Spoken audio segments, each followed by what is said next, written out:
సోదరుడు TRS party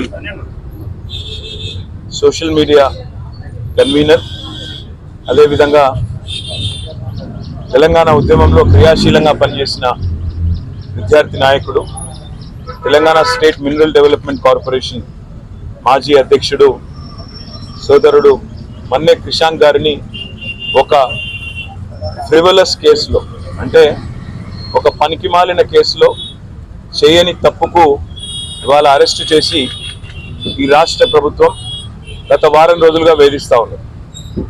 తప్పు చేసిన రేవంత్ రెడ్డి ఇవాళ బయట తిరుగుతూ ఉన్నాడు. ఫోర్జరీ చేసి ఉస్మానియా చీఫ్ వార్డెన్ యొక్క లెటర్ను ఫోర్జరీ చేసిన క్రిమినల్ ఏమో ఈ రాష్ట్రానికి ముఖ్యమంత్రి, కానీ అసలు నోటీస్ని బయట పెట్టిన క్రిషాంక్నేమో ఈరోజు చెంచల్గూడ జైల్లో పెట్టినారు. దీన్ని బట్టే చెప్పవచ్చు ఈ రాష్ట్రంలో వ్యవస్థ ఎట్లా పనిచేస్తూ ఉంది, ఈ రాష్ట్రంలో ప్రభుత్వ పనితీరు ఎట్లా ఉందో దీన్ని బట్టే చెప్పవచ్చు. ఇవాళ ఈ రాష్ట్ర ముఖ్యమంత్రిగా ఉన్న రేవంత్ రెడ్డి గారిని నేను అడుగుతా ఉన్నా, క్రిషాంక్ కనుక పెట్టిన సర్క్యులర్ తప్పైతే నేను ఇదే చెంచల్గూడ జైల్లో నేను జైలుకి పోతాను. ఒకవేళ నువ్వు పెట్టిన సర్క్యులర్ ఫేక్ అని మేము రుజువు చేస్తే నువ్వు జైల్లో కూర్చుంటావా అని చెప్పి నేను రేవంత్ రెడ్డిని అడుగుతా ఉన్నా. సిగ్గు లేకుండా చేసింది ఒక వెధవ పని, మళ్ళా మీదుగా ఇవాళ మా సోదరుణ్ణి జైల్లో పెట్టి ఈ రకంగా ఇబ్బంది పెట్టడం, ఈ రకంగా కావాలని ప్రభుత్వంలో ఉన్నానని చెప్పి అధికార మదంతో అధికార యంత్రాంగాన్ని అడ్డం పెట్టుకునేదైతే చిల్లర రాజకీయం చేస్తున్నాడు రేవంత్ రెడ్డి. తప్పకుండా ప్రతిదానికి కూడా బదులు చెప్పే టైం వస్తుంది, ప్రతిదానికి కూడా మిత్తితో సహా చెల్లించే టైం కూడా వస్తుంది.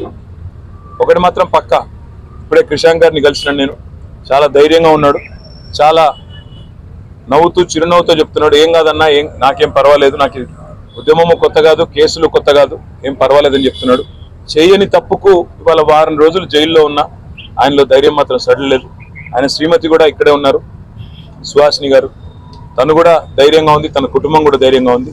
నేను ఈ ప్రభుత్వాన్ని నేను డిమాండ్ చేస్తా ఉన్నా, చేసిన వెధవ పనికి ఇప్పటికైనా క్షమాపణ చెప్పి వెంటనే క్రిషాంక్ని విడుదల చేయండి. లేదా నిజంగానే రేవంత్ రెడ్డి నీకు దమ్ముంటే నువ్వు ముందుకు రా, ఎక్స్పర్ట్స్ ముందు పెట్టు, నువ్వు పెట్టిన సర్క్యులర్ పెట్టు, క్రిషాంక్ పెట్టిన సర్క్యులర్ పెడదాం, ఏది ఒరిజినల్ తెలుద్దాం, ఏది డూప్లికేట్, ఏది ఫోర్జరీ తెలుద్దాం, ఆ తర్వాత ఎవరు చెంచల్గూడలో కూర్చోవాలో కూడా తెలుద్దామని చెప్పి కూడా నేను రాష్ట్ర ముఖ్యమంత్రిని, ఈ రాష్ట్ర ప్రభుత్వాన్ని డిమాండ్ చేస్తా ఉన్నా. ఇకనైనా బుద్ధి తెచ్చుకొని, ఇకనైనా సిగ్గు తెచ్చుకొని, చేసిన తప్పును సరిదిద్దుకొని మరి వెంటనే క్రిషాంక్ విడుదల చేయాలని చెప్పి కూడా నేను డిమాండ్ చేస్తాను. Thank you. క్రిషాంక్ మీద కేసు ఏముందో అది అందరికీ తెలుసు, అది ఫాల్స్ కేస్ అని. ఈ కేసు చాలా మంది గమనిస్తుంది.